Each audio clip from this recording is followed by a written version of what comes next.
Ed. Playtime with Aston Avery. Joining me right now is my regular contributor, Stephen Smith. So, hello, Stephen, if you can hear Good me. morning, and the luck of the Irish to you, because Look- it's the week Yes. of St. Patrick's Day. That was a nice Irish song you played to open us. Yeah, look at the Irish, as they say there. But obviously, as well, we'll be chatting to Rosemarie, I have to say, later on in the show. We come out to buy a loaf of bread and a pint of milk, and she'll find herself here. Exactly that. So, but first, Stephen, we're going to be chatting to Ariane Poole. So, Ariane, welcome to Gateway. Thank you for having me. I'm really excited. I was so thrilled to have you. I've got to tell you, Aston, Ariane just isn't any ordinary makeup artist. She's one of the world's most famous makeup artists. I've been lucky enough to work with her on GMTV and loads of glossies, and she's incredible. But Ariane, could you tell our listeners a little bit about yourself? Well, I started off, I did a degree in cosmetology in Canada in the late 70s, and then I got headhunted by Biba here in the UK. And in 79, I came here to the UK, and I have been here now, the end of this month, 45 years. Outrageous. That is so long. I can't believe that could be that many years, because it feels like minutes gone by. I've been so lucky. I've like I said, we've worked together. I've done celebrities, royalty, supermodels. But what I love doing the most is when I do my makeovers and I teach women how to look the best at their particular age, because we should be all inclusive with age. And I particularly champion the over 50 woman, because I think that in the past, it's getting much better now, but we've been sorely neglected and we've been shunted aside. I know we're going to talk about that a little bit later, but I know Aston has a question for his mum. Yes. Well, obviously, the mum has this Irish skin, lots of red tones, but as does Stephen, of course, so I can't forget that. But how do people tone down those red tones here, Ariane? Okay, that is one of my specialties, and I'm really glad you asked that question, because I have got really high coloring, a lot of redness. I've got rosacea, and what I use is my concealer palette. And I developed the concealer palette. It was the first product I ever made. It's got, I'll hold it up. I don't know if anyone's going to see this, but it's got. Oh, they will. Okay, it's got 3 shades in it, and I can even show you on my skin how red my skin is. So I'm going to just quickly, I'll take a little bit of this off with a tissue, and I can show you, because this will tell your mom that she really can do this, and it's super easy. Or you could use my foundation stick. So if I do this, I'm not going to be looking my best in a minute, but you can see, look how red that is. Oh, yeah. Okay, that is the real me. Yeah, that's me. That's the me that gets up in the morning. So I take these and I mix the 3 shades together, because what you don't want to do, or what your mom doesn't want to do, is to go too light. Because if you do go too light, and that's what we kind of think, we go lighter colors work better, and they will hide it, but they actually make your skin go ashy colored, and it doesn't look good. So I just mix the 3 colors together depending on what my skin's like. And look at that. Oh yeah, it's fantastic. Because I use a little bit of a green on my skin sometimes, especially when I'm going on TV or anything, to take the red out. But I also feel a little bit this. That looks fantastic. Oh, I'm definitely going to try that. Yeah, no. But what's good about the concealer palette is the green works, absolutely. But if you're not a talented person like you, or somebody who's in the makeup industry, then what happens is that your skin goes that sort of ashy white color, which it gets green beautifully. And I'm not going to display that. Aston, that's a present for mum. That is a present for mum. Well, Mother's Day's over. I'm also but luck of the Irish or Scottish in my case, I have these freckles everywhere, which I actually quite like, because they're quite youthful, I feel. But a lot of people don't like freckles or dark spots or anything. How can you cover those up if you're going out? In a very similar way. I love people's freckles, and I think we should celebrate that. But I know that there are those who find that they're just too much. If you use a heavy foundation to completely annihilate them, especially if you're older, it's too much for the skin, and it sits very heavy, and it can age you very rapidly. So what my suggestion is, go in between the freckle color and your skin tone, just to soften it, but then emphasize your eyes or your lips. So it's taking away from the freckly that you're trying to maybe hide or not to sort of promote. But then your eyes are gorgeous, your lips are gorgeous, and that works really, really well. So yeah. Oh, that's obviously that sounds absolutely. I mean, I've got them all over my arms, but there's. I'm not, but Do I you know like what? them. I've got age. That sounds awful. I've got age spots now on my arms where I hadn't. You know, when you're driving the car and you don't think about putting sunscreen on when you're driving. So what I found is that if you use a false tan, it evens all of that out beautifully. Oh, that's a really really good tip. So that alongside it here, Ariane, I have to say as well, is that people with red hair, they have to be careful with the sun, as they say as well. But when it comes to makeup, what suits them, do you reckon, if it comes to the sun side of things? Well, the thing is, they can do a couple of things. They can embrace their paleness, which I know there are so many people out there that are really looking so beautiful because they're that really sort of the alabaster kind of color or that ivory porcelain shade, and using soft pinks and soft corals looks so pretty, and using these kind of shades, and it really it just makes their skin vibrant. It looks beautiful.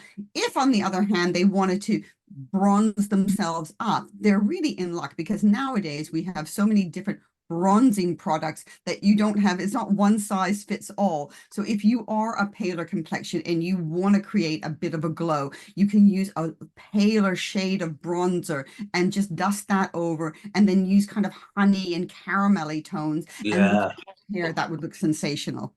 And also I've found that one of the things with women, especially during the sun period of going on holiday, is having an eyelash tint or brow tint. Absolutely. And then, you can go swimming, and etc. helps a little bit, I think. But I think what's really you were just discussing, we'll get back to this, when you get into your 50s, you still want to look great, but you don't want to look like, as my mum would call it, mutton dressed as lamb. True. But because less is more. But what would you suggest for ladies going into the 50s who still want that glamorous look and would like to look 30? Yeah, well, the thing is, you have to reevaluate your makeup, because obviously what you've just said, your face has changed dramatically since you were 20 to you're 50. Okay, there's no lying. Even if you've gone for procedures and things like that, you still do not look like you were 20. And your body doesn't either. Nothing does. So you're going to have to be adaptive. I really love the fact that makeup can change how you look. So if you're someone who didn't want to go through any kind of procedures, things like eyebrows, making sure that your eyebrows, instead of coming down like this, as we used to do it, they go a little bit more straight across. That gives a lift here. So I'll be 67 in June. So I can, from heart, how, what was that? Say that again? How old did you say 67. You were? Never. Yeah, 67 in June. But I can speak from the heart, because I watch my face aging as well as my clients' faces aging, as we all know. But things like lifting your brow by bringing it up here or go straight across, it gives this bit a lift. If you bring it down, you can see, if I just put my finger there, how it makes that eye look more droopy. Also, stopping your eyeliner just short of your eye, or after your iris finishes. So, but instead of bringing it all the way along, because a lot of women, they hold their eye like that and then they do their liner, and then their liner makes their eye droop. So you don't want to do that either. So stopping it there and then feathering it out, perfect. That will give your eyes a lift. I use a bit of concealer here, like that, in the diagonal. That lifts the eyes beautifully. I do that on every single one of my clients. They all go, ooh, like that. And then the blush, putting the blush here rather than too high up, because if you put it too high up, what happens is it emphasizes all of our wrinkles and fine lines and things, which we all have. And it also makes us look very jowly here. So it's kind of looking at the colors and looking at the textures. Just because you are in your 50s, 60s, 70s, doesn't mean suddenly you have to use creams or switch up things. If you've got a more oily complexion, you can still use powders and things like that. If you find that your complexion's really dry, you may want to use creamy products. So there's so much to choose from, and it's just great. We've got so many options, which I love. And you have your own line, don't you, of products for the over 50? Yeah. So we'll put that on when it goes out onto YouTube, with all the details so they can get the products, and we can get Mum a present, Aston. Well, Who's gonna be And I'll, good. I'll send your mum a present. probably I'll does me send a it. favor. Your mum would like the concealer palette. I'll send Oh, her I one. know that. Okay. I'm always trying to find something for Dawn for a gift, so I'm going to buy her that. Oh, she'll love that. She'll probably love it. But then, that being said, Ariane, I go on stage a lot there and tend to get shiny. And they say hot looking, but really hot looking. But I don't want to look like I don't want to look like I've had makeup on. But is there anything that I can do as well, especially Yes. as a performer? Absolutely 100%. Yes, I do a shine reducer, and it's like a primer. So you put that on under, or you can put your moisturizer on if you use a moisturizer. Sometimes I actually recommend, if you're going somewhere on stage or to an event where you're going to have lights on you, skip the moisturizer just for that occasion. I know that sounds like blasphemy to a lot of people, but it means that you don't have that excess product on your face. Use a shine reducer or a mattifier, as they're called in some cases, and that will reduce the shine.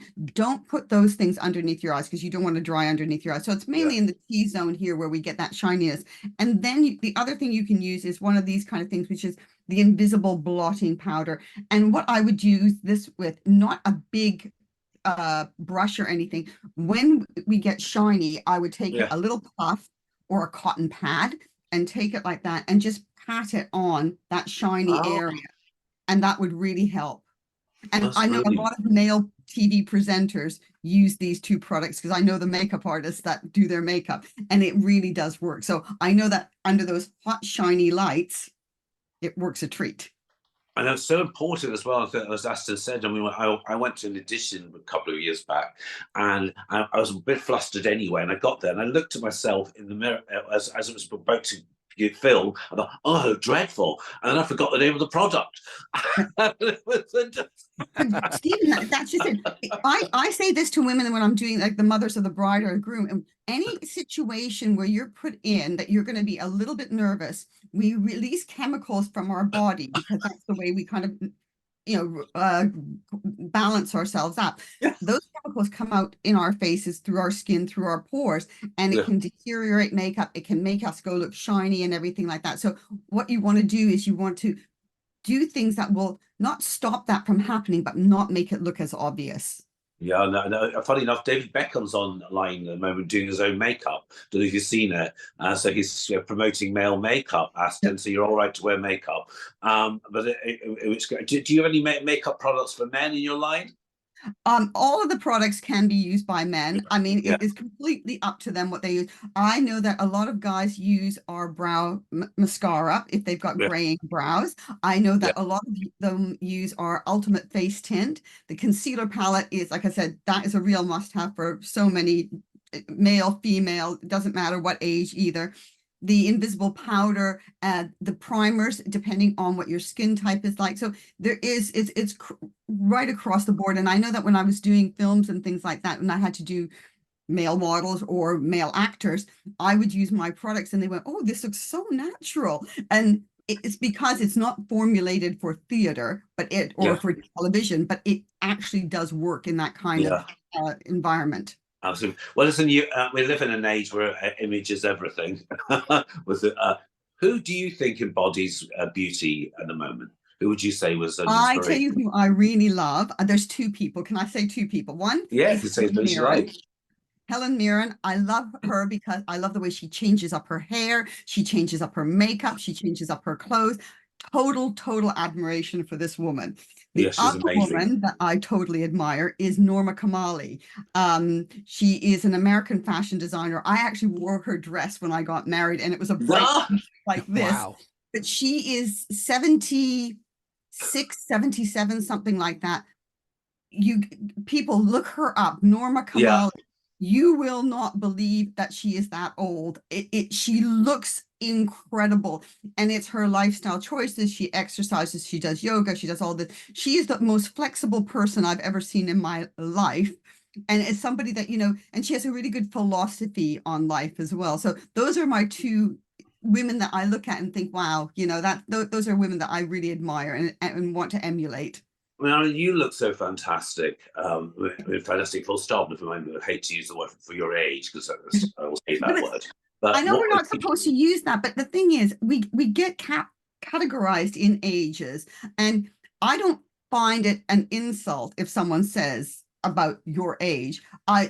Because what we're comparing it to is not other people in our age group. We're comparing it to our grandmothers. So in our grandmother days, when my grandmother was my age, she looked old. Yeah. Whereas I look at women my age group and they say that they're grandmothers. I think, how could you be a grandmother? You're only like 50 something or 40 something. And they go, no, I'm nearly 70. And I'm like, you are kidding me. So, you know what I mean? Look at Joan Collins. Look at Joan Collins. She's been going strong, isn't she? Oh my God. My goodness, it's just incredible how good she looks. And again, very vital. Her energy is really, extraordinary. And I think that's also they have this kind of joy of living and being relevant. Yeah, I think that's a lot to do with it. It's just enjoying life, isn't it? And waking up and learning something. Well, look, Ariane, it's been incredible having you on. I'd love you to come on again if it's okay. Ariane, before you go though, how can our listeners find out more about you? They can either go to my website, which is www.arianepool.com. I'm on Instagram, which is arianepool.cosmetics, and I'm also on Facebook and YouTube as well. And I on my Instagram and that, I do a lot of tutorials and things like that. I love sharing information. So if they have any questions, they can either message me or request a tutorial of some sort that I can do on. I love, like I say, I love sharing my information, and brilliant. Over the past 45 years, I've got a lot to share. We'll put all those links on the YouTube video when it goes out. Thank you so much for coming on. We do please come on again. Oh, I would be delighted. Thank you so much for having me. Thank you so much. It's been a pleasure. Thank you. Thank you, Ariane. Thank you so much. Thank you.